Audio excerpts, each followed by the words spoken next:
నమస్తే, welcome to SHC channel. ఇప్పుడు headlines చూద్దాం. స్పీకర్ కు వైసీపీ రెబల్ ఎమ్మెల్యేల లేఖలు.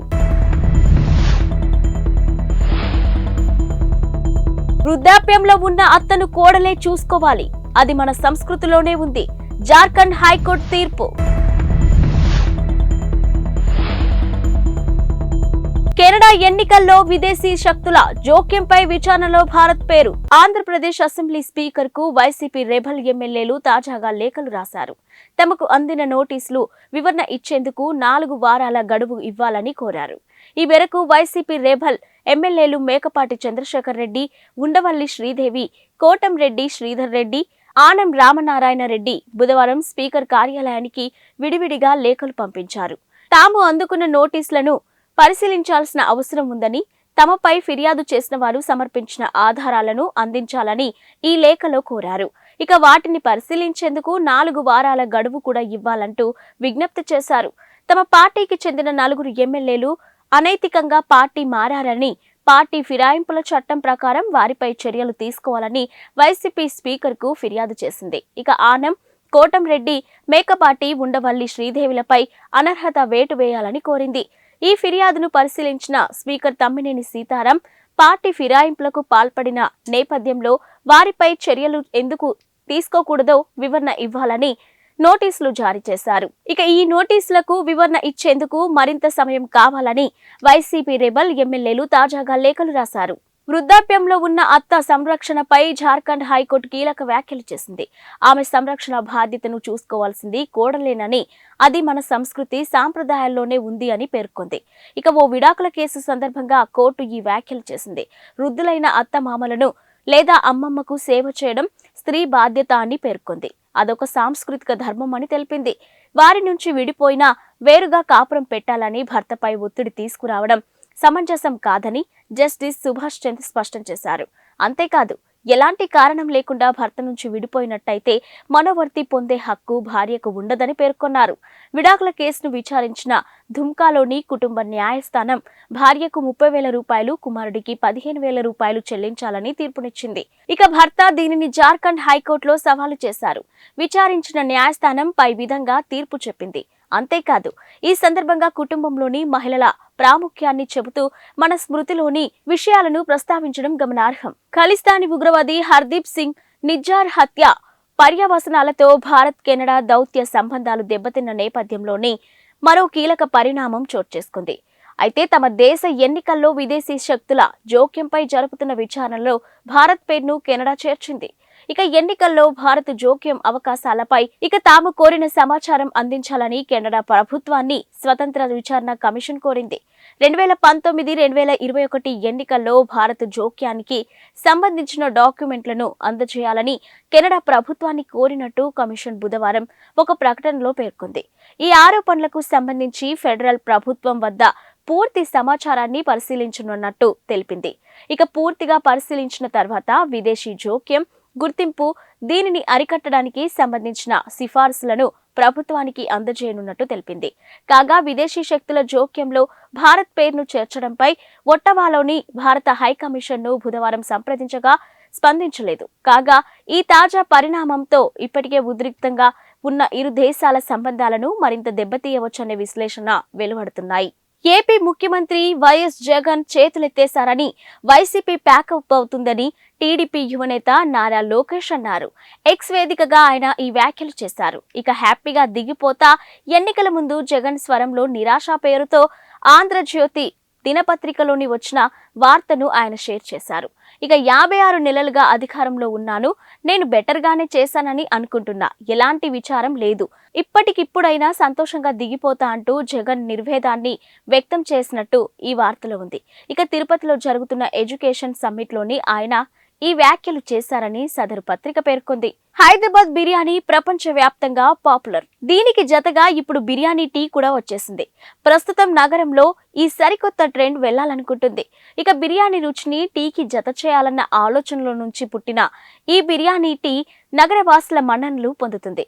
చాలా చోట్ల బిర్యానీ టీ స్టాళ్లు కూడా పుట్టుకొచ్చాయి. ఇక బిర్యానీ టేస్ట్ కు ప్రధాన కారణం అందులో వాడే మసాలా దినుసులే. ఇక భారతీయులందరూ ఇష్టపడే ఒకే ఒక్క పానీయం టీ. ఈ రెండింటిని ఓ చోట చేర్చి తయారు చేసేదే బిర్యానీ టీ.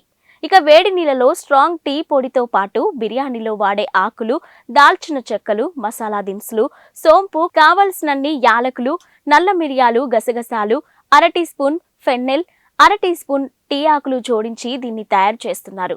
ప్రస్తుతం మార్కెట్లో ఉన్న టీ వెరైటీల కంటే ఇదే భిన్నంగా ఉండడం ఈ పానీయం నగరవాసులకు బాగా నచ్చడంతో అనేక చోట్ల బిర్యానీ టీ స్టాళ్లు ప్రారంభమవుతున్నాయి. ఇక పేరుకే బిర్యానీ టీ అయినా దీనికి బిర్యానీ రుచితో ఏమాత్రం సంబంధం ఉండదు. కేవలం మసాలాలను మాత్రమే జోడించడంతో ఈ టీ తనదైన కొత్త రుచిని సంతరించుకుంది. మసాలా ఛాయ్ని తలదన్నేలా ఉంటుంది. అసలే ఇది శీతాకాలం కావడంతో ఈ కొత్త టీ ఫ్లేవర్ జనాలను ఉర్రూతలూగిస్తుంది. ఆస్ట్రేలియాలోని ఓ బీచ్ లో స్నానాలకు వెళ్లిన 4 భారతీయులు ప్రమాదవశాత్తు నీటిలో మునిగి ప్రాణాలు కోల్పోయారు. ఇక విక్టోరియాలోని ఫిలిప్ ఐలాండ్ బీచ్ లో ఈ ఘటన జరిగినట్టు కాన్బెర్రాలోని భారత హైకమిషన్ తెలిపింది.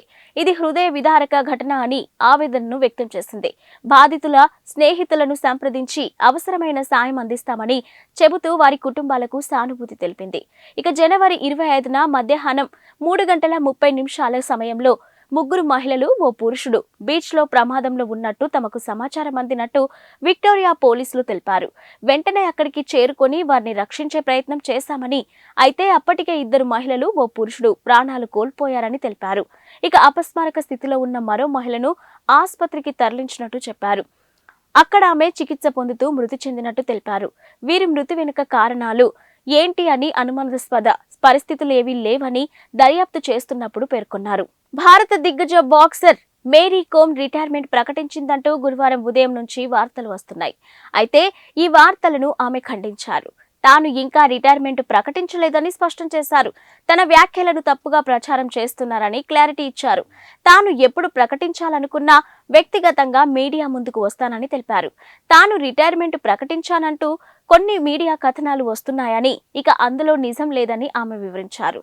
ఇక ఈ మేరకు ఓ ప్రకటన విడుదల చేశారు. జనవరి 24న తాను దిబ్రూఘర్లోని ఒక పాఠశాలలో జరిగిన కార్యక్రమంలో పాల్గొన్నానని, ఇక అందులోని పిల్లలను ప్రోత్సహిస్తూ మాట్లాడానని చెప్పారు. తనకు ఇప్పటికీ క్రీడల్లో ఇంకా సాధించాలనే కోరిక ఉన్నప్పటికీ ఒలింపిక్స్ లో వయోపరిమితి కారణంగా పాల్గొనడానికి వీలుండదని చెప్పానని అన్నారు. ఇక వయోపరిమితి ఉన్నప్పటికీ తన ఆటను కొనసాగించగలనని, ఇప్పటికీ తాను ఫిట్నెస్ పై దృష్టి సారిస్తున్నానంటూ పిల్లలకు చెప్పానని క్లారిటీ ఇచ్చారు. తాను రిటైర్మెంట్ ప్రకటించినప్పుడు ఖచ్చితంగా అందరికీ తెలియజేస్తానని అన్నారు. 5 మ్యాచ్ల టెస్టు సిరీస్ లో భాగంగా ఉప్పల్లో జరగనున్న తొలి టెస్టులో ఇంగ్లాండ్ జట్టు టాస్ గెలిచి బ్యాటింగ్ ఎంచుకుంది. ఇక బజ్బాల్ ఆటతో భారత్ కు ముక్కుతాడు వేస్తామని ప్రకటించిన ఇంగ్లాండ్ పోరుకు ముందే టీమిండియాపై పైచేయి సాధించే ప్రయత్నం చేసింది. అయితే స్వదేశంలో వరుసగా 16 టెస్టు సిరీస్లను గెలిచిన భారత్ ను ఇంగ్లాండ్ ఎలా అడ్డుకుంటుందన్నది ఆసక్తికరమే. అయితే 2012లో భారత్ చివరిసారి సొంత గడ్డపై ఇంగ్లాండ్ చేతిలోనే ఓడడం కొంత కలవరపాటుకు గురిచేసే అంశమే. ఇక మరోవైపు ప్రపంచ టెస్ట్ ఛాంపియన్షిప్ ఫైనల్ పరంగా చూసుకున్నా కూడా భారత్ కు ఇది ఎంతో ముఖ్యమైన సిరీస్. ఇక రోహిత్ సేన ప్రస్తుతం 4 టెస్టు సిరీస్లలో 2 విజయాలు, ఓ ఓటమి, ఒక డ్రాతో 54.16 పాయింట్లతో డబ్ల్యూటీసీ పట్టికలో 2వ స్థానంలో కొనసాగుతుంది. అయితే ఇంగ్లాండ్ 5 టెస్టుల్లో 2 సిరీస్లలో 2 విజయాలు, ఓటములు, ఒక డ్రాతో 7వ స్థానంలో ఉంది.